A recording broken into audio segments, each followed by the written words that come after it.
Hi, I'm Renee. And I'm Debbie. And together, we are the Roundtable Recap. Welcome back. We are on destinationx Season 1, Episode 6. And starting right off is the bus, as usual. Yep. So it picks up from last episode where Shane and Peter looks like they're in an argument. And essentially, they're just in agreement that both of them aren't in an alliance. Yeah, continuation from the previous episode. Yeah. And then surprisingly, this is where we find out that actually Biggie and Mac kind of have a separate alliance, but not an alliance. But Mac is Biggie's favorite, and I guess she actually has some social game. Yeah, well, she's starting to at this point. But yeah, I wouldn't consider it an alliance. I think, Mac thinks that of the people to trust, Biggie would be the one to trust. And I think Biggie just likes Mac. So, yeah, it's an alliance, but not an alliance. Right. I would say. Yeah. And they're trying to stay out of the whole drama between Peter and Shane, all that. Yeah. So that's really all I took notes on before heading into Mission 1. Well, I picked up on some of the clues from Jeffrey. Like he dropped a bunch of clues. Did you pick up on that? No, I didn't write anything down. Oh. Go ahead. Go ahead. Okay. What are the clues? The only thing, I couldn't remember the entire sentence that he said, but I picked up the words in the sentences because he was doing the intro, saying that they're on their way to their next destination. And he dropped the hint of music was in one of his sentences and show was in another sentence, being that they're near Germany, heading east of Germany, and that he said music and show. So immediately one musical popped into my head. Yeah. Is it The Sound of Music? Yes. Yep. That's a big one. Yeah.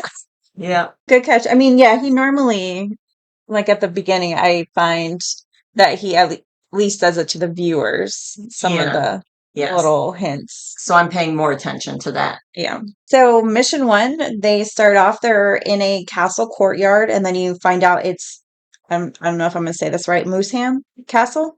Yeah, I don't know how to pronounce it. But it's essentially a haunted castle, and the players, each have to find a key. There's only 6 keys before the bell rings, which they have to do this within 2 minutes.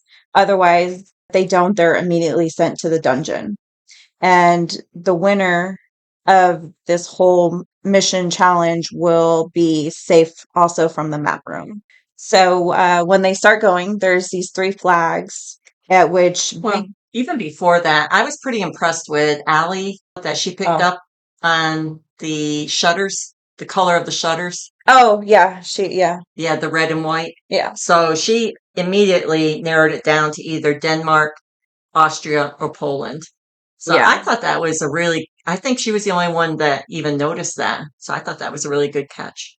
Yeah, I think so. I mean, at least she was the only one that they showed catching or pointing that out. Right. Yeah, and actually, wasn't she like the first one to get the key? Yeah. But yeah, so there's these like riddles on the flags, and both Biggie and Rick pick up on it.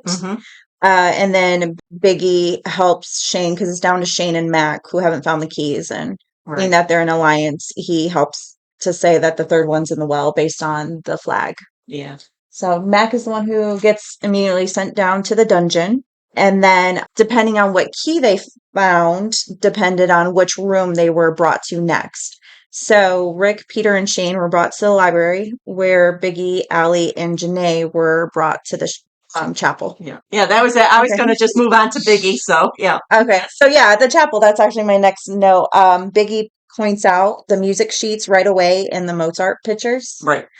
So he's already kind of like clued into that. But what they have to do in each room is they have to solve the riddle. And the first person from each room goes on to a next challenge, where the other 2 people in the room, if they don't solve it, they also get sent to the dungeon. I think also like Rick, he was really smart too in this. Yeah. Because he picked up Edelweiss? Edelweiss. Edelweiss? Yeah. Yeah, I didn't know that one at all. So, yeah, him with his random knowledge. Yeah, he was like, this is the flower and it only grows in Northeast Switzerland. And yeah, I was impressed. Yeah, the other two are like, we have no idea. Yeah, yeah.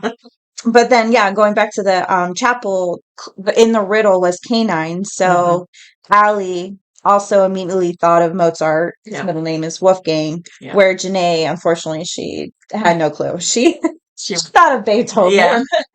Yeah, I don't know how you get canine with Beethoven, but Well, I thought because, they made those Beethoven movies with the dogs. Canine, the dogs. That's what I at least that's what okay. I think that's what she said. Oh, okay. I didn't even think of that. Yeah, Wolfgang immediately came to mind. Yeah.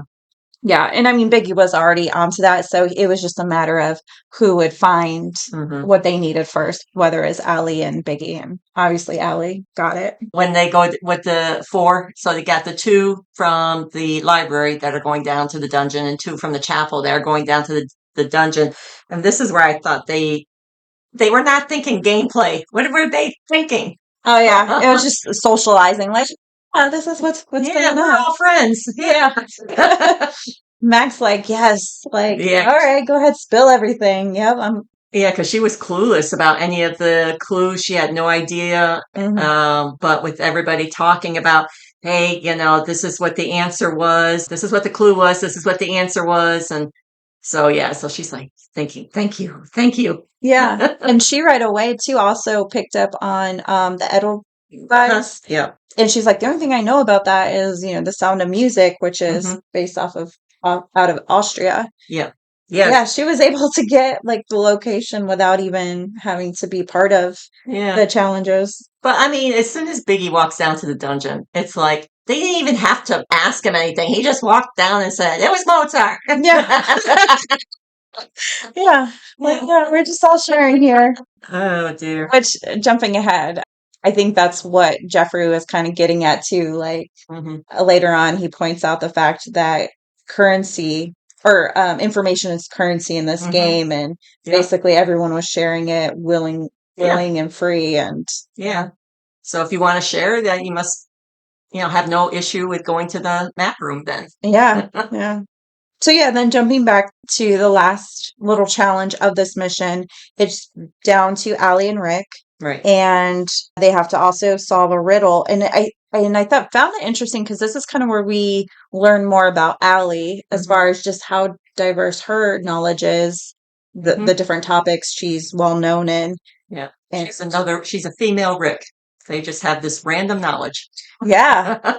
Yeah, and I mean, she got it first with one of the vases. She looked in the mirror, and it was backwards. Well, when you're looking at it without the mirror, you can't read it, but in the mirror it says salt. And she put together where she needed to look for a salt shaker. Right. And then Rick also sees it, but he's like, salt, I don't know what that means. Right. So yeah, that was a tough challenge. Yeah, I give kudos to her for figuring it out because that was tough. I would never have thought to turn the vase around in the mirror. Yeah, I would never have associated salt with a salt shaker. I mean, not as quick as she did. Yeah. Yeah, she was really, really good. I was impressed because I think this was like a challenge for her. Like I think she stood out. Yeah, well, she says she was good at riddles, so yeah, and that she was. So then Allie also puts it together like Salisbury, but Rick comes down to the dungeon, and again, no, she doesn't. Allie doesn't. No, she didn't. Because she was thinking Vienna. Oh, that's right. Yeah, that's right. Yeah, she didn't put Salzburg. Yeah. Yeah. No, it was Rick goes down into the dungeon, and what does he do? Yeah, he's the one who shares and says, "Oh my gosh!" Yeah, about the salt, and then it was Mac. Right. Mac is the one who was like, "Oh, Salzburg." Yeah, she was the one who. I mean, obviously, it doesn't show her like thinking any of these thoughts out loud to anybody at this point, but she's really good at putting together where they're at. But all of them, as soon as they go down to the dungeon, it's like a truth serum. Yeah. Go down there. Gotta spill the beans. This is what happened. This is the clue. And yeah, they were not thinking that one through. No. So Allie, she wins and she gets to stay the night in a room, they say, with a view. And then she ends up being able to pick someone, and no surprise, she chooses Shane to share it with her. And I noted, I was like, you know what, if she didn't choose Shane, where would the other person have slept? Because there was no other bed in there. So A sleeping bag. I just thought of that because obviously they shared the bed because, they're in this showmance or whatever this is. But yeah, there was no extra bed in there. Wow.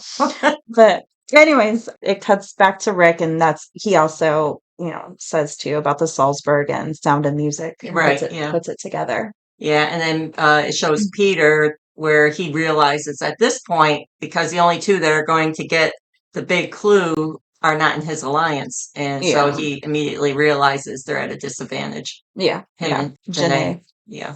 I just laughed where they're like sleeping because it's a haunted castle. Right. And they don't show the whole night, but. Yeah, because I thought with the whole thing, it had a timestamp, and you heard a door opening, and some people got up. I know, and then it cut to it cut to an ad because I don't pay the premium to not have the ads, but then it cuts back and it's like it's just days morning. Yeah, I was like, I thought we were gonna see. I know, I thought that was gonna be something, and. Yeah, because Janae's like putting on her boots and says like, "Call me an Uber." Right. Yeah. And I'm like, what? Nothing. They don't show anything. I'm like, okay. Got all excited for no reason. Yeah. But so in the morning, the view of what they get is someone basically impersonating Julie Andrews from The Sound of Music, when she's on the mountain going around in circles. Yeah, twirling. Yeah. Twirling, yeah. So yeah, you're right. This is where Allie says she thinks it's Vienna and tells Shane, but that's because that's the only city she knows in Austria. Right. Yeah. And then it was that when they get back on the bus, Jeffrey again is talking and he drops more clues in his sentence because I picked up about compose, orchestrate. Yeah. So he's dropping, which at this point really didn't matter because they all know it was Mozart. Yeah. Yeah, it's not like they really needed to pick up on anything else. Yeah. This episode was pretty straightforward of where they were going. Yeah, because everybody shared. Yeah. But this is also where Mac, she acknowledges that she does struggle with her social game. Right. And then she decides to share her thoughts with Biggie in regards to Salzburg. Yeah. And then this is also where Rick shares with Peter that he also thinks it's Salzburg. So, I mean, essentially everyone knows it's Salzburg. Yeah.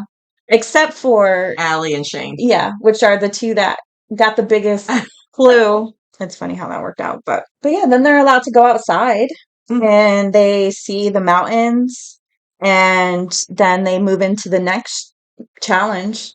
Right. Which is with the birthing Bertha's group, which is a yodeling. Belting, which is a yodel group. Yes. And this is where I did note Jeffrey did put that face the music. Right. For his. Yeah, all his clues were wasted. Yeah, they were. This is the time that I pay attention. They were wasted. Yeah. So what the players though have to do is they have to match the tune. There's one main person standing by Jeffrey, and she yodels a tune, and the group, they're all behind her and they're yodeling different things. Yeah, I think it was Max that said, or I can't remember who said, as soon as they ran from Constance, who was the main person by Jeffrey, as soon as they ran to the yodelers, they were like, the tune. Yeah, that was Mac. Yeah, that would be me. It'd be like, what was that? Yeah, but yeah, essentially, Rick is the one who gets the tune.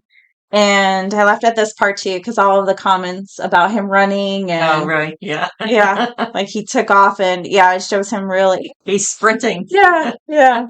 It seemed like everyone kind of struggled with this mission to find the matching tune. Yeah, except for Rick. Yeah. So Rick, he also is able to save someone from the map room, and I thought this was really smart of him because he decides to save Biggie, right? So he doesn't expose his secret alliance with Peter and Janae. So I thought that was really smart of him to think on the spot. That was smart, and I mean, and he knows, Peter is a gamer, so he knows to protect the alliance at all costs. Janae would probably be the only one who wouldn't understand, but I thought it was good gameplay. Yeah, for sure. Because I would have done the same. Yep. Then they get back on the bus, and this is where Biggie, he goes back and forth whether or not he wants to tell Shane about Salzburg, but then ultimately he does tell him, which I can't blame him for because they've been in alliance since the very beginning. So, Right. but I know he was hesitant because he didn't want basically Mac to find out. Right. So, Yeah. So- But he thought that Peter and Janae had no idea where they were. yeah. That's the reason why he shared. Yeah, I think his alliance with Shane has been right from episode 1. So to me, it'd be no surprise that he would share with him. Yeah. But that's where his ultimate demise comes in because the people, all four that go into the map room, which again, it's Peter, Janae, Shane, and Mac. And they all pick Salzburg. Mm-hmm. So now the tiebreaker is a question of what year was a castle founded? What did you think? I wrote down my answer. I was way off.